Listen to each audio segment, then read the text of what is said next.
Hey guys, welcome to resource point. Myself Rishika. और आज अभी हम लोग स्टडी करने वाले हैं हिस्ट्री, जो कि हमारी तमिलनाडु की चल रही है और ये क्लास 11th की हिस्ट्री है। तो इसमें हमारी ऑलरेडी 2 पार्ट कंप्लीट हो गई है। इट मीन्स कि 2 चैप्टर कंप्लीट हो गई है। तो आज हम लोग यहाँ पे 3rd चैप्टर देखने वाले हैं। और देखिए, इस बार अभी हम लोग जो पढ़ने वाले हैं वो है हमारी वैदिक कल्चर। तो काफ़ी इंपॉर्टेंट टॉपिक है। पहले हम लोग यहाँ पर डिस्कस करेंगे कि प्रीवियस ईयर क्वेश्चन किस तरीके से आई थी, और कुछ क्वेश्चन मैं आप लोग को दिखाने वाली हूँ। 2-3 क्वेश्चन है। अभी आप लोग देख लीजिए, जब चैप्टर हम लोग कंप्लीट कर लेंगे, पूरी तरीके से यहाँ पे पढ़ लेंगे, स्टडी कर लेंगे, तो एट लास्ट आप लोग भी इसके आंसर देने के काबिल हो जाओगे। इट मीन्स कि यहाँ पे आप लोग को समझ में आ जाएगा कि किस तरीके से यहाँ पे इस बुक में सारी चीज़ें दी रहती है, जिससे कि आप यूपीएससी के प्रीलिम्स के क्वेश्चंस को आराम से टैकल कर सकते हो। तो चलिए स्टार्ट करते हैं। और प्रीवियस लेसन देखने के लिए आपको मेरे चैनल को सब्सक्राइब करनी होगी। प्लेलिस्ट में आकर आप लोग देख सकते हो, सारे डिफरेंट लेसन जो है अवेलेबल है। साथ ही आप लोग टेलीग्राम भी ज्वाइन कर सकते हो। टेलीग्राम में आपको प्रीवियस जितनी भी PT 365 की विजन के लेसन है वो वहीं पे मिल जाएगी। बाकी तो रेस्ट ऑन जो है वो यहाँ पे कंटिन्यू हो ही रही है। तो चलिए पहले कुछ क्वेश्चंस देख लेते हैं, फिर हम लोग यहाँ पे चैप्टर में आएंगे। तो सबसे फर्स्ट क्वेश्चन है जो कि हमारी यूपीएससी प्रीलिम्स 2012 में आई थी। यहाँ पे क्वेश्चन पूछा जा रहा है कि रिलीजन ऑफ अर्ली वैदिक आर्यंस वाज प्रीमियरली, तो पहले कौन सी ऐसी रिलीजन थी अर्ली वैदिक आर्यंस की? भक्ति, या फिर इमेज वर्शिप, या फिर याजनास। सी है यहाँ पे worship of nature and yajnas. D है यहाँ पे वर्शिप ऑफ नेचर्स एंड भक्ति। तो आपको इसमें से बतानी है। ये फर्स्ट क्वेश्चन है। आप कमेंट भी कर सकते हो, अगर आप लोग का आंसर पता है तो आप लोग यहाँ पे कमेंट भी कर सकते हो। सेकंड है कि इनमें से कौन सी फॉलोइंग आपकी 4 वेदास है जिसमें कि आपकी magical charms and spells contain है। और ये क्वेश्चन आपका पूछा गया है 2004 में। तो ये है ऋग्वेद, यजुर्वेद, अथर्ववेद और समवेद। ये चारों वेदों को हम लोग अभी देखने वाले हैं। तो इसकी भी आंसर आप लोग जो है कमेंट बॉक्स में दे सकते हो। थर्ड क्वेश्चन है यहाँ पे, और ये 2017 की क्वेश्चन है। With reference to difference between culture of Rigvedic Aryans and Indus Valley civilisation, Indus Valley people, which of the following statement is correct? तो फर्स्ट है यहाँ पे कि ऋग्वेदिक आर्यंस जो है वो कोट ऑफ मेल को इस्तेमाल करते थे, हेलमेट को इस्तेमाल करते थे जब वॉरफेयर में रहते थे। वहीं अगर people of Indus Valley civilisation की बात करूँ तो उनके पास इस तरीके का कोई भी एविडेंस नहीं मिला है। सेकंड है कि ऋग्वेदिक आर्यंस जो है वो गोल्ड, सिल्वर, कॉपर जानते थे। वहीं अगर हम लोग इंडस वैली पीपल्स के बारे में बात करें तो वो सिर्फ कॉपर और आयरन जानते थे। थर्ड यहाँ पे कि ऋग्वेदिक आर्यंस जो है वो यहाँ पे हॉर्स को डोमेस्टिकेट करते थे, लेकिन अब तक कोई भी ऐसा एविडेंस नहीं मिला है कि इंडस वैली पीपल्स भी जो है वो इस तरीके के एनिमल से भी कोई अवेयर थे। तो आपको बताना है कि यहाँ पे करेक्ट आंसर कौन सी है। First only, second and third, first and third, first second third. तो आई होप कि आप लोग अगर यहाँ पे इंडस वैली सिविलाइजेशन को सही से पढ़े होंगे, अभी भी याद होगी, तो इस चैप्टर को कंप्लीट करने के बाद आप लोग इस क्वेश्चन का भी आंसर दे पाओगे। तो चलिए अब हम लोग अपनी वैदिक कल्चर स्टार्ट करते हैं। तो वैदिक कल्चर स्टार्ट करने से पहले एज यूजुअल हम लोग यहाँ पे देखने वाले हैं कि क्या क्या चीज़ें हम लोग इस चैप्टर पढ़ने वाले हैं। तो सबसे पहले देखेंगे कि ओरिजिनल होम कि आर्यंस कहाँ के थे, उनका रहने का कहाँ का वो जगह था, और ओरिजिनल होम यानी कि उनकी असली घर कौन सी थी। सेकंड है कि वैदिक लिटरेचर और उनके इंपॉर्टेंस देखेंगे। थर्ड है कि ऋग वैदिक एज और उनके कल्चर देखेंगे। फिर लैटर वैदिक एज और उनके कल्चर देखेंगे। तो यहाँ पे हमारी जो वैदिक कल्चर है वो पूरी तरीके से कंप्लीट होने वाली है। और one of the most important आपकी टॉपिक है एंसेंट हिस्ट्री की। अगर आप देखो तो यूपीएससी प्रीलिम्स के हिसाब से, वैसे और भी एग्जाम्स में आपको इससे रिलेटेड क्वेश्चंस तो देखने को मिलते ही है। तो चलिए स्टार्ट करते हैं। जो हड़प्पन कल्चर की सिटी थी वो पूरी तरीके से 1500 BC में डिक्लाइन हो चुकी थी, यानी कि समाप्त हो चुकी थी। उनकी जो इकोनॉमिक और एडमिनिस्ट्रेटिव सिस्टम है वो भी धीरे धीरे खत्म हो गई। और इसी पीरियड में क्या हुआ कि जो इंडो आर्यन लैंग्वेज के स्पीकर थे और संस्कृत के थे वो यहाँ पे नॉर्थ वेस्ट इंडिया में इंटर कर रहे थे। और वो भी कहाँ से? इंडो इरारियन रीजन में। तो नॉर्थ वेस्ट वाली रीजन है जहाँ पे हमारी आप लोगों को देखने को मिलेगा कि राजस्थान है, गुजरात है। तो ये वाली रीजन में यहाँ पे इंटर कर रहे थे। वो भी यहाँ पे आपका जो है ईरान वाला जो रीजन है ना, उससे ये इंटर कर रहे थे। शुरू में क्या था कि वो यहाँ पे स्मॉल नंबर में ही आए थे, कि कुछ ही लोग यहाँ पे आए थे। और वो भी यहाँ पे पासेस, जो नॉर्थ वेस्ट माउंटेन के पास जो है आपका पासेस है ना, छोटी छोटी जो है, उसी से ये लोग आए थे। लेकिन फिर इनिशियल सेटलमेंट जो है वो यहाँ पे वैली में किए, जो नॉर्थ वेस्ट वाली वैली है। और फिर पंजाब में प्लेन जो है, यानी कि पंजाब में आप लोग जो 5 रिवर्स देखते हो, तो इन के अगल बगल जो है ना इनिशियल सेटलमेंट उनका होने लगा। बाद में क्या हुआ कि वो इंडो गैंगेटिक प्लेन में भी चले गए। इट मीन्स कि हमारे ईस्टर्न रीजन में भी वो मूव कर गए। और फिर मेनली वो क्या करते थे, कैटल कीपिंग पीपल थे, यानी कि जो पशु सबको रखते थे। शिप्स हो गए, आपके काऊ वगैरह हो गए, तो इनको रखा जाता था। और मेनली वो यहाँ पे पैस्चर के सर्च में ही थे। इट मीन्स कि वो पशु वगैरह के ही सर्च में रहते थे। और 6th सेंचुरी BC तक क्या हुआ कि इन्होंने पूरी नॉर्थ इंडिया को कैप्चर कर ली, जिसको यहाँ पे आर्यवर्ता भी कहा जाता है। तो आर्यवर्ता किनको कहा जाता है ये पूछा जा सकता है। तो ये वो लोग हैं जो कि नॉर्थ इंडिया को पूरी तरीके से, एक Indo Aryan language Sanskrit spoken person थे जिन्होंने यहाँ पे नॉर्थ इंडिया को पूरी तरीके से कैप्चर कर ली थी। तो ये पीरियड जो है आपका 1500 BC से लेकर 600 BC तक, ये 2 अर्ली वैदिक पीरियड में आपका डिवाइड हो गया। और इसको ऋग वैदिक पीरियड भी कहते हैं और इसको यहाँ पे लैटर वैदिक पीरियड भी कहते हैं। तो ऋग वैदिक पीरियड आपका कब से हो गया 1500 BC से लेकर 1000 BC, और फिर लैटर वैदिक पीरियड आपकी 1000 BC से लेकर 600 BC। तो ये आप लोग पीरियड भी ध्यान रखिएगा, क्योंकि अभी हम लोग पढ़ने वाले हैं तो आप लोग समझ पाओ बेटे तरीके से कि किस पीरियड के बारे में हम लोग यहाँ पे जिक्र कर रहे हैं। तो सबसे पहली टॉपिक देखते हैं कि ओरिजिनल होम की आर्यंस कहाँ से आए थे।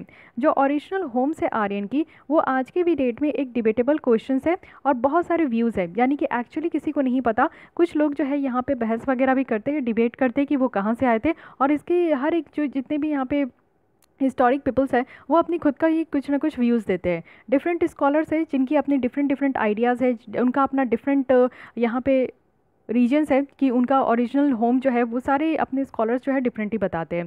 तो इसमें क्या है कि कुछ बताते हैं कि वो आर्कटिक रीजन से आए थे, तो वही है कि कुछ का कहना था कि वो आर्कटिक रीजन से आए हैं, कुछ का कहना था कि जर्मनी से आए हैं, कुछ कह रहे थे कि वो सेंट्रल एशिया के हैं, और कुछ कह रहे थे कि सदर्न रशिया से हैं।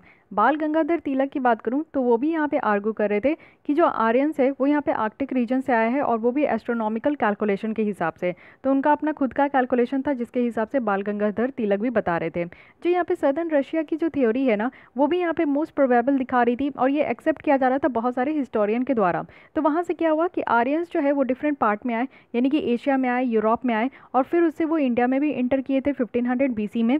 और उनको अब उनको क्या कहा जाने लगा, इंडो आर्यंस, क्योंकि वो यहाँ पे इंडो आर्यंस लैंग्वेज बोलते थे, संस्कृत बोलते थे, इसलिए ये बेसिकली यहाँ पे आर्यंस को इंडो आर्यंस कहा जाने लगा। ठीक है, तो यहाँ पे आपका कंक्लूजन क्या निकल कर आया कि एक जगह अभी भी ओरिजिनल होम नहीं पता है कि आर्यंस कहाँ से आए हैं, लेकिन जितने भी आपके स्कॉलर्स हैं वो डिफरेंट अपना अनुमान लगा रहे थे और कुछ कैलकुलेशन के हिसाब से ये बताया, लेकिन बेसिकली उनको कहा जा रहा था इंडो आर्यंस, क्योंकि वो इस तरीके का लैंग्वेज बोलते थे।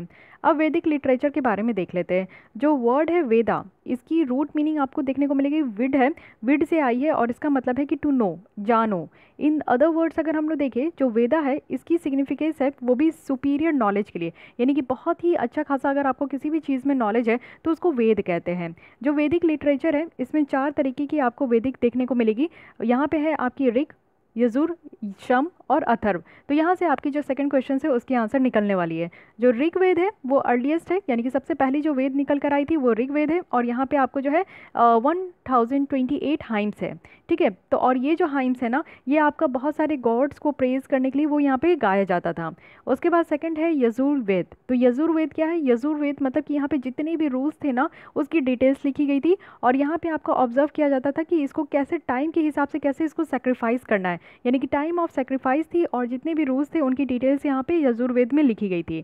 थर्ड है यहाँ पे समवेद। तो समवेद है कि यहाँ पे पर्पस ऑफ चैंटिंग, यानी जब सेक्रीफाइस किया जाता था तो उस समय जो आपका पर्पस ऑफ चैंटिंग था उसके ट्यून का सेट को हम लोग कहते हैं समवेद। समवेद मतलब आप लोग समझ रहे हो, जैसे गाना वगैरह को भी सम, इस तरीके से जो है संगम सम, इस तरीके से आपका जो है इसका मीनिंग जोड़ा जाता है, तो वही है समवेद। यहाँ पे आपका सेट ऑफ ट्यून्स थी, इसको हम लोग बुक ऑफ चैंट भी कहते हैं, और जो ओरिजिन ऑफ इंडियन म्यूजिक है वो भी यहीं से ट्रेस्ड हुई थी, यानी कि म्यूजिक्स वगैरह का भी कलेक्शन आप कह सकते हो। जो अथर्ववेद है जो कि लास्ट वेद है, इसमें यहाँ पे डिटेल्स ऑफ रिचुअल्स है, जितने भी डिफरेंट तरीके के रिचुअल्स है उनकी यहाँ पे डिटेल्स लिखी गई है। तो ये 4 तरीके की आपकी बेसिक वेद है। पहली हो गई ऋग्वेद, जिसमें कि आपको यहाँ पे हाइम्स देखने को मिलेगा, और ये गॉड को जब प्रेस करते थे, भगवान को जब पूजा करते थे तो उस समय गाया जाता था। सेकंड है यहाँ पे यजुर्वेद। यजुर्वेद में आपकी डिटेल्स ऑफ रूल्स है, सारे डिटेल्स ऑफ रूल्स जब आपका सेक्रीफाइस किया जाता था।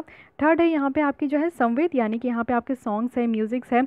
और फोर्थ है यहाँ पे अथर्ववेद, इट मीन्स कि यहाँ पे डिटेल्स ऑफ रिचुअल्स है। तो इस तरीके से आप लोग को चारों वेद के बारे में पता होना चाहिए। अब वेद्स के अलावा अगर हम लोग देखें तो और भी सेक्रेड वर्क है, यानी कि यहाँ पे आपका पवित्र काम और भी था, जो कि ब्राह्मणास और उपनिषद ये सारी थी, अरंक्यास और इपिक जैसे रामायण और महाभारत अभी भी आप लोग देख रहे होंगे। तो ब्रह्मास्त्र से ये सारी ट्रीटीज़ है जो कि यहाँ पे प्रेयर्स और सैक्रिफिशियल जो सेरेमनी है ना वो सारी चीज़ों से रिलेटेड है। उपनिषद की बात करूँ तो ये कुछ टेक्स्ट है, फिलोसफिकल टेक्स्ट है, जो कि यहाँ पे कुछ टॉपिक से डील करती है, जैसे आपकी सोल हो गई, आत्मा हो गई, एब्सोल्यूट हो गई, और वर्ल्ड की किस तरीके से ओरिजिन हुई है, और नेचर का क्या मिस्ट्री है, ये सारी चीज़ों के बारे में ना जो आपका टेक्स्ट लिखा गया है वो उपनिषद में है। अरंक्या की बात करूँ तो इसको फॉरेस्ट बुक कहा जाता है, यानी कि यहाँ पे मिस्टिशियन, रिट्स, रिचुअल, सैक्रिफाइसेस ये सारी चीज़ों के बारे में अरंक्या में देखने को मिलेगा। और जो रामायण के ऑथर है वो तो वाल्मीकि है, एवरीबडी नोज दैट। और वो जो महाभारत के यहाँ पे ऑथर है वो है यहाँ पे वेदव्यास। तो ये भी आप लोग को याद रखनी है, ये सारी फैक्ट्स एंड फिगर है, ठीक है, इसको आपको रट्टा मारना ही होगा, इसके अलावा आपके पास कोई सोल्यूशन नहीं है। अब हम लोग आते हैं प्रॉपर यहाँ पे ऋग्वेदिक और अर्ली वैदिक, जिसकी यहाँ पे आपकी टाइम ड्यूरेशन है 1500 से 1000 BC। अब ऋग्वेदिक पीरियड में क्या था कि आर्यन जो है मोस्टली ये इंडस रीजन में थे, और ऋग्वेद जो थे ना वो यहाँ पे, ऋग्वेद जो है उसको वहाँ पे रेफर क्या हुआ, सप्त सिंधु और land of 5 reverse, okay, land of 7 reverse, sorry, सप्त मीन्स 7 होता है, तो सप्त सिंधु और लैंड ऑफ 7 रिवर्स। तो यहाँ पे क्या था कि 5 रिवर्स तो आपको पंजाब में ही देखने को मिलेगा, जैसे झेलम, चेनाब, रवि, बीज और सतलज है। तो इसके साथ साथ आपकी इंडस और सरस्वती भी थी। ये सातों रिवर को मिलाकर यहाँ पे कहा जाता था सप्त सिंधु, ठीक है। फिर पॉलिटिकल और जो सोशल और कल्चरल लाइफ जो ऋग्वेदिक की पीपल की थी, ये भी यहाँ पे जो ऋग्वेद में जितने भी हाइम्स थे ना उसी से ट्रेस किया गया है। तो आइए एक एक करके देख लेते हैं कि यहाँ पे ऋग्वेद में किस किस तरीके से पॉलिटिकल, सोशल और कल्चरल लाइफ थी। तो पहले पहले हम लोग पॉलिटिकल कल्चर के बारे में, पॉलिटिकल ऑर्गेनाइजेशन के बारे में देखते हैं। जो पॉलिटिकल ऑर्गेनाइजेशन की जो बेसिक यूनिट थी वो यहाँ पे इसको कहते थे कुल या फैमिली। और बहुत सारी फैमिली एक साथ जब ज्वाइन होते थे तो उसको किंगशिप कहा जाता था, या फिर इस यहाँ पे आपका जो है विलेज और ग्राम कहते थे। ये जो ग्राम के लीडर होते थे उनको ग्रामीणी कहते हैं, और जो ग्रुप ऑफ विलेजेस है जिसमें कि आपका एक लार्जेस्ट यूनिट बन जाती है उसको यहाँ पे विशु कहते हैं, और इनको हेड किया जाता था विश्वपति के द्वारा। और जो हाईएस्ट पॉलिटिकल यूनिट है उनको यहाँ पे जन या ट्राइब कहते थे। बहुत सारे सेवरल ट्राइब किंगडम जब यहाँ पे आपके ड्यूरिंग ऋग्वेद पीरियड में थे तो इसको यहाँ पे भारत, मत्स्यास, यादूस और पुरुष कहते थे। और जो इस किंगडम के हेड थे उनको यहाँ पे राजन या फिर किंग कहते हैं। जो ऋग्वेदिक पॉलिटी है वो यहाँ पे मोनार्कियल है, और जो सक्सेशन है वो यहाँ पे हेरेडिटरी है। तो ये सारे वर्ड्स की मीनिंग आप लोगों को पता होना चाहिए कि ग्रामीणी किसे कहते हैं, विशु, जन, राजन, ये सारे लोगों को किसको कहते हैं, ठीक है। तो ये छोटी छोटी बात है, इसका ध्यान रखिएगा। अब यहाँ पे बात आते हैं कि आपका जो है यहाँ पे ऋग्वेदिक पॉलिटी कैसा था। तो यहाँ पे आपका जो है डेमोक्रेटिक वगैरह नहीं था, ये मोनार्कियल था, यानी कि एक राजा के बाद जो है दूसरे राजा आते थे, उस तरीके का था। और ये सक्सेशन भी जो है ना हेरिडिटरी थी, यानी कि राजा का जो पुत्र होता था वही उस गद्दी में बैठता था, फिर उसके पुत्र गद्दी में बैठते थे। तो इस तरीके का जो है वहाँ पे पॉलिटी चलता था। जो किंग थे वो यहाँ पे असिस्ट किए जाते थे पुरोहिता के द्वारा और पृष्ठ के द्वारा, जो वहाँ पे पुजारी होते थे, और कमांडर ऑफ आर्मी जो थे उनके द्वारा एडमिनिस्ट्रेशन चलती थी। यानी कि किंग जो यहाँ पे बनाए जाते थे वो जो पुजारी थे उनके द्वारा बनाई जाती थी, और जो सिटी का एडमिनिस्ट्रेशन चलता था वो यहाँ पे कमांडर ऑफ आर्मी के द्वारा चलाई जाती थी। दो पॉपुलर बॉडीज थे जिनको यहाँ पे सभा और समिति कहा जाता है। वेरी इंपॉर्टेंट, ध्यान दीजिएगा। जो सभा है यहाँ पे आपका काउंसिल ऑफ एल्डर्स है, यानी कि जो बड़े लोग हैं उनकी यहाँ पे काउंसिल है। और जो समिति है ये एक जनरल असेंबली है सारे लोगों के लिए, यानी कि जहाँ पे सारे लोग आके बैठते थे वहाँ पे हम लोग उसको समिति कहते हैं, और जो सभा है वहाँ पे सिर्फ बड़े लोग ही आके बैठते हैं, ठीक है। ये डिफरेंस है, बेसिक डिफरेंस। सोशल लाइफ के बारे में अगर देखें तो ऋग्वेदिक सोसाइटी जो है ना पैट्रियार्कल है। कहने का मतलब है कि यहाँ पे पुरुष प्रधान है, यहाँ पे जो भी काम होता था वो यहाँ पे पुरुषों के बनाए हुए जितने भी सिद्धांत है, प्रिंसिपल, उसके द्वारा होती थी। जो बेसिक यूनिट ऑफ सोसाइटी है वो यहाँ पे फैमिली थी, ग्राहम थी, और जो हेड ऑफ फैमिली है वो यहाँ पे ग्राहपति थे। मोनोगैमी जो है वो जनरली प्रैक्टिस्ड होता था, लेकिन पोलीगैमी जो है ना ये आपका रॉयल और नोबल फैमिलीज में थी। मोनोगैमी मतलब है कि एक हस्बैंड की जो है ना सिर्फ एक ही वाइफ थी। पोलीगैमी कहने का मतलब है कि एक आदमी के जो है ना एक से ज़्यादा वाइफ होते थे। तो ये सारे आप लोग भी देखते हो कि जैसे कि आप लोग पद्मावत वगैरह देखे हो तो उस समय क्या होती थी कि 2 से ज़्यादा जो है महारानियाँ होती थी, ठीक है। रॉयल फैमिलीज और जो नोबल फैमिली थे उसमें पॉलीगैमी बहुत ज़्यादा प्रिवलेंट था। जो वाइफ थी वो यहाँ पे हाउस होल्ड का ख्याल रखती थी, यानी कि घर का ख्याल रखती थी, और जितने भी मेजर सेरेमनीज है उसमें वो पार्टिसिपेट करती थी। विमेन को भी इक्वल अपॉर्चुनिटी दिया जाता था मेन के जैसा। ये हम लोग बात करें अर्ली वैदिक पीरियड में, ठीक है। कैसे सिचुएशन बदलेगी इसलिए मैं यहाँ पे ध्यान देकर आपको बता रही हूँ। जैसे कि यहाँ पे इंटेलेक्चुअल डेवलपमेंट करनी है, स्पिरिचुअल डेवलपमेंट करनी है, तो इसमें विमेन को भी इक्वल अपॉर्चुनिटी दिया जाता था। ये यहाँ पे कुछ विमेन पोइट भी थे, जैसे कि अपाला है, विश्वरा है, घोष है, लोपामुद्रा है। इस ऋग्वेदिक पीरियड में विमेन जो है ना वो यहाँ पे पॉपुलर असेंबली भी अटेंड करती थी। लेकिन आप लोग को ये जान के बहुत अच्छा लगेगा कि अर्ली वैदिक पीरियड में कोई चाइल्ड मैरिज नहीं होती थी, और सती का भी कोई प्रैक्टिस नहीं था। यानी कि अगर किसी भी पुरुष का अगर यहाँ पे देहांत हो जाता है, यानी कि कोई भी अगर हस्बैंड मर जाते तो उनके साथ जो है उनकी पत्नियों को नहीं जलाया जाता था, दफनाया नहीं जाता था। तो इसको सती प्रैक्टिस कहते हैं। तो सती प्रैक्टिस जो है उस समय प्रिवलेंट नहीं था। दोनों मेन और विमेन जो है ना उनका 2 तरीके का गारमेंट होता था, एक अपर और लोअर, और ये सब जो है कॉटन और वूल के जैसा होता था, सेम एज जैसे इंडस वैली पीपल्स पहनते थे। एक वैरायटी ऑफ ऑर्नामेंट है जो कि यहाँ पे मेन और विमेन के द्वारा इस्तेमाल किया जाता था। वीट, बार्ले, मिल्क और इनकी जो प्रोडक्ट है जैसे कर्ड, घी, वेजिटेबल्स, फ्रूट्स, ये सारे चीफ आर्टिकल्स ऑफ फूड थे। और ये लोग जो है ना मतलब कि काऊ की मीट को जो है खाना ये रोकते थे, प्रोहिबिट करते थे, क्योंकि उनको ऐसा लगता था कि गाय हमारी माता है तो सैक्रेड एनिमल है, तो इसलिए ये लोग जो है गाँव का जो गाय का जो मीट होती है उसको यहाँ पे नहीं खाया जाता था। तो point to be noted my Lord, ठीक है। तो ये सारी पॉइंट को ज़रूर नोट करते हुए चलिए। चैरियट रेसिंग थी, हॉर्स रेसिंग थी, डाइसिंग थी, म्यूज़िक थी, डांस थी, ये सारे फेवरेट पास टाइम होते थे राजा महाराजाओं का। साथ ही सोशल डिविजन्स जो था ना वो बहुत ज़्यादा रिजिड नहीं था इस टाइम में, लेकिन हाँ सोशल डिवीजन आपका हो गया था लेटर वैदिक पीरियड में। तो अभी हम लोग देख रहे हैं अर्ली वैदिक पीरियड में, तो इसमें आप लोग देख सकते हो कि किस तरीके की कैरेक्टर है, और लेटर वैदिक पीरियड में आपको बहुत सारी चीज़ें चेंज होते हुए भी दिखेगी। अब हम लोग यहाँ पे अर्ली वैदिक जो है लोग, उनकी इकोनॉमिक कंडीशन भी देख लेते हैं। यहाँ पे ये पैस्टोरल पीपल थे और उनका मेन ऑक्यूपेशन कैटल रियरिंग था, यानी कि ये ज़्यादा कुछ नहीं करते थे, ये पशुपालन करते थे और पशु से निकलने वाली जो दूध वगैरह होती थी तो उसी का वो रियरिंग करते थे, यानी कि दूध से दही बना लिए, घी बना लिए, तो ये सारा काम यहाँ पे चलता था। उनकी जो वेल्थ थी वो एस्टिमेटेड थे कैटल के ऊपर, उनके पास जितना काऊ वगैरह कैटल वगैरह शीप वगैरह होते थे, गोट वगैरह, तो उन्हीं के हिसाब से जो है उनका धन भी उतना ही मिलता था। परमानेंटली ये नॉर्थ इंडिया में सेटल हो गए थे, जहाँ पे वो कुछ एग्रीकल्चर का भी काम स्टार्ट कर दिए थे, खेती वगैरह का। उनको नॉलेज भी था और आयरन का इस्तेमाल भी वो बहुत अच्छे तरीके से करते थे, जिससे कि जंगलों को साफ करते थे और ज़्यादा से ज़्यादा ज़मीन को जो है ना वो कल्टीवेशन के अधीन लाए थे। बाद में चलकर उनका कारपेंट्री भी जो है एक अच्छा खासा इंपॉर्टेंट प्रोफेशन हो गया था, और जो लकड़ियों की अवेबिलिटी है जंगलों से, वो भी यहाँ पे आपका एक प्रोफेशन प्रॉफिटेबल हो गया था। कारपेंटर की बात करूँ तो वो यहाँ पे चैरियट को और जो प्लाव है उसको प्रोड्यूस करते थे। जो मेटल में जो वर्कर्स थे, यानी कि मेटल मेड, यहाँ पे एक आर्टिकल्स भी बनाया जाता था जो कि कॉपर, ब्रॉन्ज और आयरन के थे। स्पिनिंग भी यहाँ पे काफ़ी अच्छा ऑक्यूपेशन था, जो कि यहाँ पे कॉटन और वुलन फैब्रिक से बनाया जाता था। गोल्ड स्मिथ की बात करूँ, सोनार भी यहाँ पे काफ़ी अच्छा ऑर्नामेंट्स बनाते थे। पॉटर्स भी थे बहुत सारे वेसल्स के, जो कि डोमेस्टिक यूज़ के लिए बनाया जाता था।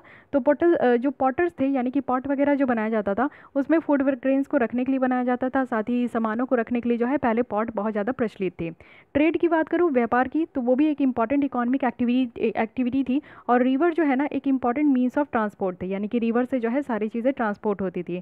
ट्रेड को यहाँ पे बार्टर सिस्टम में कंडक्ट किया जाता था। कहने का मतलब है कि जैसे यहाँ पे पैसे वगैरह थे नहीं, तुम मुझे आलू दो मैं तुम्हें प्याज देता हूँ, तो इस तरीके का जो है ये आपका बार्टर सिस्टम होता था कि तुम मुझे कपड़े दो तो उसके बदले जो है मैं तुम्हें सोना दूंगा, तो ये भी काम होती थी। गोल्ड कॉइन जो है जिसको हम लोग निष्का कहते हैं, वो भी इस्तेमाल होता था मीडियम ऑफ एक्सचेंज, वो भी बहुत बड़े ट्रांजेक्शन में, यानी कि बहुत ह्यूज ट्रांजेक्शन होती थी, बहुत बड़ी ट्रेड होती थी, तो उसमें यहाँ पे गोल्ड कॉइन दिया जाता था जिसको यहाँ पे निक्षा कहते हैं। तो मे भी ये पूछा जा सकता है कि निक्षा किसे कहा जाता था अर्ली वैदिक रीजन में। तो ये आपकी गोल्ड कॉइन है। अब रिलीजन की बात कर लेते हैं। तो ऋग्वेदिक आर्यंस जो है ना ये नेचुरल फोर्सेस की पूजा करते थे, जैसे हमारी पृथ्वी हो गई, फायर हो गई, विंड हो गई, रेन हो गई, थंडर हो गई, तो इन्हीं की ये वर्शिप करते थे।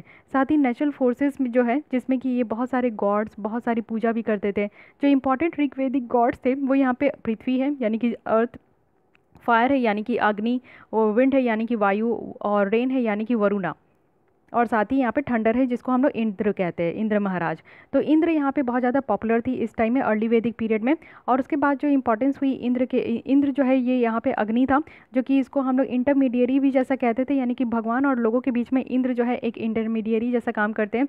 वरुण की बात करूँ तो यहाँ पे सपोज किया जाता था कि नेचुरल ऑर्डर के अप होल्डर हैं। साथ ही यहाँ पे आपके फीमेल गॉड भी है जैसे कि अदिति और उषा है, तो ये भी ध्यान रखना है। लेकिन उस समय कोई भी टेम्पल्स और कोई भी आइडल वर्शिप नहीं होती थी। It is very important, so again noted my lord, ठीक है। और प्रेयर्स जो है वो यहाँ पे ऑफर किया जाता था, यानी कि भगवान लोग के सामने जो है प्रेयर्स होती थी। और ये क्यों होता था, जैसे कि हम लोग भी मांगते हैं ना कि भगवान जी पास करा दीजिए, आपको ये चढ़ाऊंगा, दूध चढ़ाऊंगा, आपको जो है इतने सारे फल फ्रूट्स चढ़ाऊंगी, तो ये सारी चीज़ें रिवार्ड्स के लिए वो लोग यहाँ पे प्रेयर करते थे। घी, मिल्क और ग्रेन जो है ये भी आपका ऑफरिंग किया जाता था।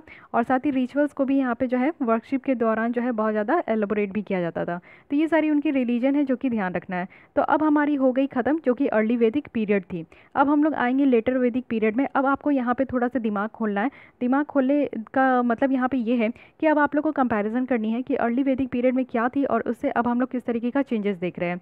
तो ये हमारी जो पीरियड है पहले उसको ध्यान रखना है, 1000 से 600 BC। अब देखते हैं आर्यंस का यहाँ पे करतूत। तो आर्यंस जो थे वो फर्दर यहाँ पे ईस्ट में आ रहे थे, और वो भी लेटर वैदिक पीरियड में। सतापता जो ब्राह्मण थे वो यहाँ पे एक्सपेंशन कर रहे थे आर्यंस का, वो भी ईस्टर्न गैंगेटिक प्लेन में। और बहुत सारे ट्राइबल ग्रुप्स और किंगडम थे जो कि लेटर वैदिक पीरियड में इनका मेंशन है। वन इंपॉर्टेंट अगर डेवलपमेंट आप देखोगे तो लार्ज किंगडम का डेवलपमेंट बहुत ज़्यादा होने लगा था। कुरु और पंचाल किंगडम की बात करूँ तो वो यहाँ पे स्टार्टिंग में बहुत अच्छे से फ्लरिश हो रहे थे। उसके बाद पारिक्षत और जो जनामेजय थे वो यहाँ पे काफ़ी फेमस रूलर थे कुरु किंगडम के। प्रवाहना और जयवली जो है वो पॉपुलर किंग थे पंचाल्स के, और वो भी यहाँ पे पैट्रॉन थे, यानी कि सीखने के यहाँ पे जो है वो भी पैट्रॉन थे। बाद में जब कुरुज और पंचाल की फॉल हो गई, ख़त्म हो गई, तो दूसरी किंगडम भी यहाँ पे खड़ी हो गई, जिसको यहाँ पे कौशाल, काशी और विदेहा कहा गया है। साथ ही यहाँ पे फेमस रूलर थे काशी के जो है वो अजात शत्रु है, और उसके बाद जनक जो थे ना वो यहाँ पे किंग ऑफ विदेहा है। देखिए एक एक लाइन में यहाँ पे आपकी क्वेश्चन बन सकती है, तो आपको ये सारी चीज़ें याद करनी होगी। इनकी जो कोर्ट थी वो यहाँ पे एक स्कॉलर के द्वारा चलाई जाती थी, जो कि है यजना वल्क्या। उसके बाद मगध और अंग और वंग की बात करूँ तो ये भी ईस्टर्न मोस्ट ट्राइबल किंगडम थे। लैटर वैदिक टेक्स्ट की बात करूँ तो ये भी आपका 3 डिवीज़न थी, यानी कि नदर्न इंडियन में कौन सी थी, आर्यवर्ता थी। सेंट्रल इंडिया में कौन सी थी, तो ये मधेशा थी। एंड सदर्न इंडिया में कौन थी, तो ये दक्षिणापथ थी। वेरी इंपॉर्टेंट ये आपकी है, तीनों याद रखिएगा, क्योंकि लैटर वैदिक पीरियड के बारे में हम लोग बात कर रहे हैं। अब लैटर वैदिक पीरियड में सबसे पहले पॉलिटिकल ऑर्गेनाइजेशन देख लेते हैं। बाद में क्या हुआ कि बहुत सारे किंगडम तो फॉर्म हुई ही, बहुत सारे जन और ट्राइब्स है जो कि एक साथ जुड़ गए, और यहाँ पे जनपद और राष्ट्र इस तरीके का फॉर्मेशन हुआ, और साथ ही साथ यहाँ पे रॉयल पावर भी निकल कर आई थी। और बाद में यहाँ पे बहुत ज़्यादा जो है साइज की किंगडम भी बढ़ती गई थी।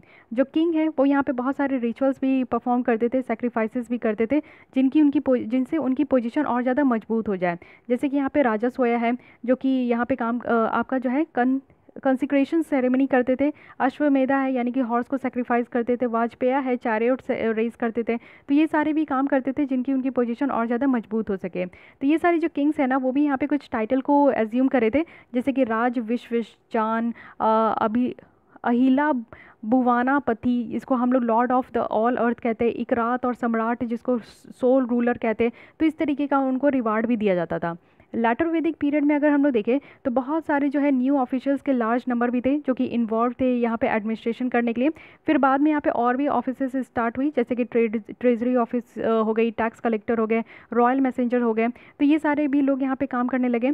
जो इंपॉर्टेंस थी समिति और सभा का, वो यहाँ पे ख़त्म होने लगी थी। ध्यान रखिएगा, क्योंकि अर्ली वैदिक पीरियड में क्या था कि समिति और सभा थी। सभा कहने का मतलब है कि वहाँ पे जो है आपके एल्डर्स लोग की वो काउंसिल थी, और समिति कहने का मतलब है कि एक जनरल असेंबली थी, जिसमें कि सारे लोग वहाँ पे बैठते थे। तो यहाँ पे तो आपके डिफरेंट जो है एक प्रोफेशनल तरीके का ऑफिस स्टार्ट हो गया, तो इसलिए सभा समिति जो है खत्म होने लगी। अब इकॉनमिक कंडीशन देखते हैं लैटर वैदिक पीरियड में। तो यहाँ पे आयरन जो है ना काफ़ी ज़्यादा यूज़ होने लगा, और यहाँ पे सबसे पहले तो फॉरेस्ट को क्लियर किया जा रहा था आज के भी डेट में, और यहाँ पे ज़्यादा से ज़्यादा लैंड को कल्टिवेशन के अंदर लाया जा रहा था। एग्रीकल्चर भी यहाँ पे अच्छा खासा एक ऑक्यूपेशन हो गया था, और काफ़ी ज़्यादा इम्प्लीमेंटेशन भी हुआ था यहाँ पे कल्टिवेशन में। बार्ले, वीट और जो आपका राइस है, ये जो आपका ग्रो किया जाता था, इसके अलावा भी और भी बहुत ज़्यादा यहाँ पे ग्रो होती थी, और मैन्योर की भी नॉलेज यहाँ पे आपकी इंप्रूव हो गई थी। ठीक है, इंडस्ट्रियल एक्टिविटी भी यहाँ पे बहुत ज़्यादा बढ़ने लगी थी, और ग्रेट स्पेशलाइजेशन हो गई थी। मेटल वर्क है, लेदर वर्क है, कारपेंट्री, पॉटरी, ये सारी चीज़ें काफ़ी अच्छे से प्रोग्रेस हो रही थी। कहने का मतलब है कि इसमें और ज़्यादा जो है एक आपका प्रोग्रेस आ गया था, और ज़्यादा जो है यहाँ पे आपकी एक कहते हैं ना कि आपकी एकदम से परफेक्टनेस निकल कर आने लगी थी। लैटर वैदिक पीरियड में क्या था कि यहाँ पे लोग जो थे ना काफ़ी फैमिलियर हो गए थे सी वगैरह से, और वो डिफरेंट कंट्रीज़ के साथ भी ट्रेड करने लगे थे, जैसे कि बेबीलोन है। और यहाँ पे क्लास ऑफ हेरिडिटरी जो थी ना वो भी एग्जिस्टेंस में आ गई थी। वैश्यास भी यहाँ पे ट्रेड और कॉमर्स करते थे, और यहाँ पे वो खुद ही ऑर्गेनाइज करते थे गिल्ड में, जिसको यहाँ पे घनास कहते थे। निक्शा ऑफ द ऋग्वेद पीरियड है, गोल्ड एंड सिल्वर कॉइन्स है, जैसे कि आपका सतामाना है और कृष्णाला है। तो ये सारी जो है मीडियम ऑफ एक्सचेंज है जिसको यूज़ किया जाता था। तो निक्शा जो है वो हम लोग अर्ली वैदिक में ये इस्तेमाल करते थे, लेकिन यहाँ पे लैटर वैदिक पीरियड में आप लोग देखिए कि मीडियम ऑफ एक्सचेंज क्या क्या इस्तेमाल हो रहा है, तो सतामाना है और कृष्णाला है। तो ये ध्यान रखिएगा। सोशल लाइफ अगर देखें तो यहाँ पे आपका जो है डिवाइड हो गया। अर्ली वैदिक पीरियड में क्या था कि सोशल लाइफ जो है सोशल डिवीजन नहीं थी, लेकिन यहाँ पे जो है ये 4 डिवीजन में आपका हो गया, जिसको यहाँ पे कास्ट वाइज डिवाइड किया गया। ब्राह्मण है, क्षत्रिय है, वैश्य और शूद्र है। वर्ण सिस्टम है, ये ध्यान रखिएगा इस बार जो है आपका लैटर वैदिक पीरियड में। यहाँ पे 2 हाई क्लासेस थे, यानी कि ब्राह्मण और क्षत्रिय थे, जो कि काफ़ी ज़्यादा प्रिविलेजेस उनको मिलता था, सारे सुख सुविधा का सामान उनको दिया जाता था। वहीं अगर देखें वैश्य और शूद्र को, तो उनको कोई भी प्रिविलेजेस नहीं दी जाती थी। ब्राह्मण जो है एक हायर पोस्ट दिया जाता था, उसके बाद क्षत्रिय थी, लेकिन क्षत्रिय जो है ना एक हायर स्टेटस क्लेम करते थे, वो भी ब्राह्मण के ऊपर। तो इनके ऊपर जो है ना अपना स्टेटस, अपने पोजीशन को लेकर काफ़ी ज़्यादा मतभेद होते रहता था। सब कास्ट भी बहुत ज़्यादा थे, यानी कि डिफरेंट धीरे धीरे क्या हुआ ना कि पूरी सोसाइटी हमारे कास्ट के बेसिस में जो है डिवाइड होने लगी थी लैटर वैदिक पीरियड से ही। फैमिली में क्या था कि जो पावर थी फादर की वो और ज़्यादा इंक्रीज़ हो गई। पैट्रियार्कल तो थी ही, हम लोग अर्ली वैदिक सिस्टम में देखे ही थे, लेकिन यहाँ पे बढ़ के और ज़्यादा फादर की पोजीशन और ज़्यादा इंक्रीज़ हो गई। अब यहाँ पे मेन क्या हुआ ना कि विमेन की कोई भी इंप्रूवमेंट नहीं हुई स्टेटस में, विमेन की पोजीशन और ज़्यादा बर्बाद हो गई लेटर वैदिक पीरियड में। यहाँ पे आप लोग देखोगे कि विमेन जो है ना अपनी पॉलिटिकल राइट उनको खो दिया गया था, क्योंकि यहाँ पे जितना ज़्यादा जो है आपके फादर की पोजीशन आपकी मजबूत होती है, उतनी ज़्यादा फीमेल की पोजीशन डाउन होने लगती है। तो आज के डेट में जो हम लोग देख रहे हैं ये बस देन किसका है, लेटर वैदिक पीरियड का। साथ ही साथ यहाँ पे आपका चाइल्ड मैरिज भी स्टार्ट हो गया था, और उसके बाद आप लोग देखोगे कि काफ़ी ज़्यादा यहाँ पे सेक्रीफाइसेस भी होने लगी थी। विमेन जो रॉयल हाउस होल्ड की थी ना, वो भी कुछ यहाँ पे सर्टेन प्रिविलेजेस ही, कुछ ही प्रिविलेजेस उनको मिलता था, बाकी और सारे विमेन को यहाँ पे कोई प्रिविलेजेस नहीं मिलती थी। अब रिलीजन की बात कर लेते हैं। गॉड ऑफ जो अर्ली वैदिक पीरियड के थे वो इंद्र और अग्नि थे, जो कि अब यहाँ पे लेटर वैदिक पीरियड में इनका जो है इंपॉर्टेंस खत्म हो रहा था। प्रजापति है क्रिएटर, विष्णु है प्रोटेक्टर, और रुद्र है डिस्ट्रॉयर। ये यहाँ पे जो है काफ़ी ज़्यादा प्रोमिनेंट हो गए थे। सेक्रीफाइसेस भी कुछ यहाँ पे इंपॉर्टेंट थी, और रिचुअल्स भी यहाँ पे उनको कनेक्ट करते थे। इंपॉर्टेंस अगर हम लोग प्रेयर्स का देखें तो ये भी खत्म होने लगा था, और सेक्रीफाइसेस इंक्रीज हो गई थी, यानी कि लोग यहाँ पे सेक्रीफाइस करना ज़्यादा यहाँ पे ठीक समझ रहे थे। क्यों? क्योंकि यहाँ पे आपके राइज ऑफ बुद्धिज्म और जैनिज्म में हो गई थी। जैनिज्म और बुद्धिज्म का जो है यहीं से आपका राइज हो गया था, और इनका तो मूल मंत्र है कि सेक्रीफाइस करना, तो इसलिए लोग जो है सेक्रीफाइस में उतर आ गए थे। और यहाँ पे उपनिषद की जो ऑथर है, जो कि एक इजेंस देती है हमारे हिंदू फिलॉसफी को, वो भी यहाँ पे यूजलेस रिचुअल में ही टर्न हो गया, और यहाँ पे ट्रू नॉलेज में काम होने लगा। यानी कि इनका कहना था कि ट्रू नॉलेज वो भी शांति और सेल्वेशन के लिए, तो इन दोनों पे बात होने लगी।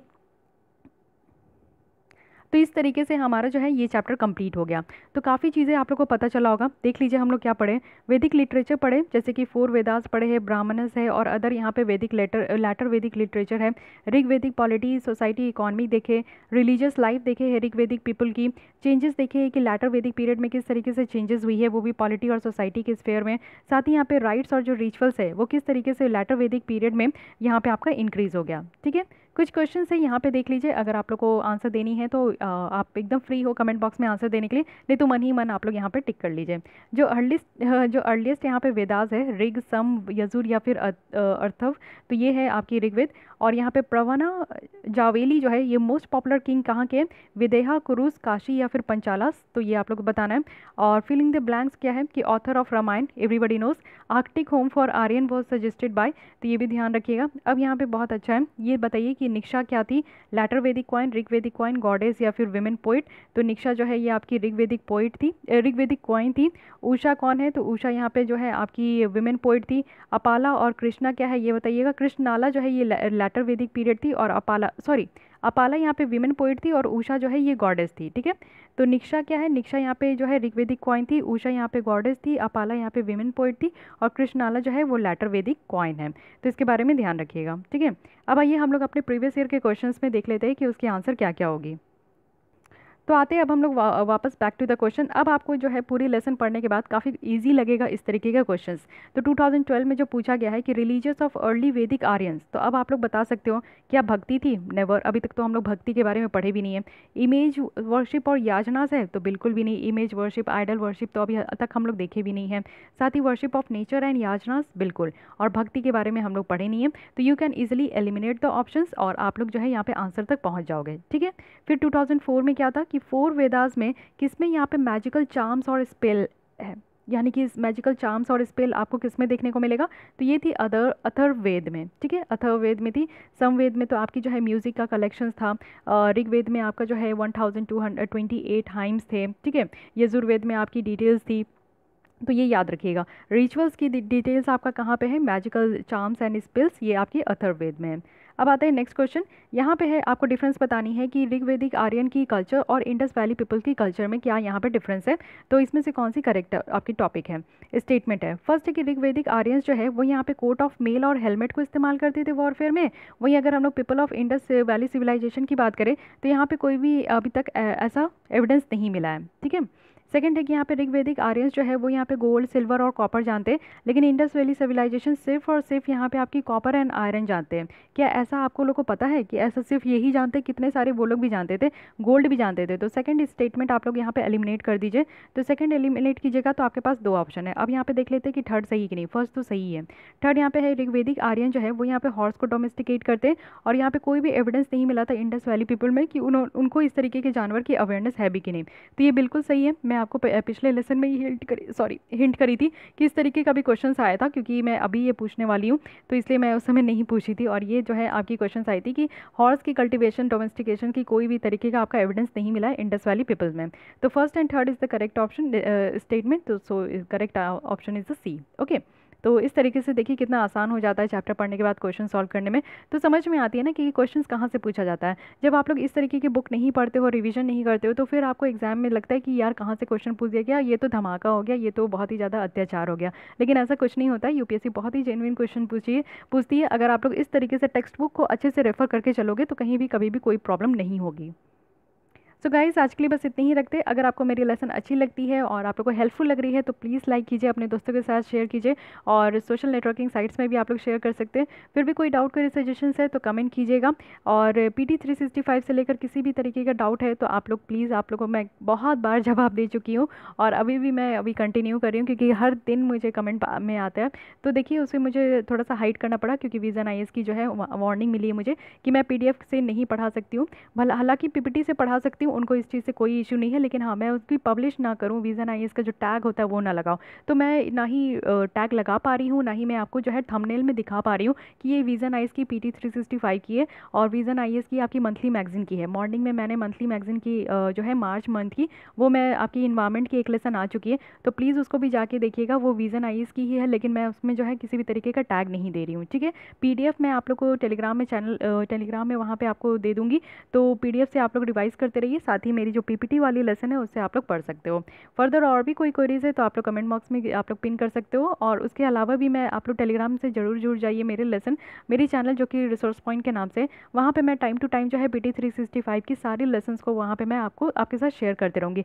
वैसे तो और भी सारे शेयर है, लेकिन बहुत ही ज़्यादा स्क्रॉल डाउन आपको करना पड़ेगा, बट टाइम टू टाइम मैं कर दूँगी। आज मैं इवनिंग में पॉलिटी की जितनी PT 365 की थी उसको मैं एक साथ आपकी शेयर कर चुकी हूँ, तो आप लोग 1 बाय 1 वहाँ से जाके देख सकते हो। ठीक है, कुछ भी चीज़ आपका यहाँ पे लॉस नहीं होगा, सारी चीज़ें आप लोग को मिल जाएगी। आप लोग परेशान मत होइए, बस मैं आप लोग के साथ हूँ। आप लोग को जो भी चाहिए आप लोग कमेंट कर दीजिएगा, और मेक श्योर कि आपने मेरे चैनल को सब्सक्राइब कर लिया, क्योंकि सब्सक्राइब कीजिएगा तभी आप लोग को मेरे नेक्स्ट लेसन आने वाली जो भी रहेगी उसकी नोटिफिकेशन आप लोग को मिल पाएगी। सो आज के लिए बस इतना ही। Thank you.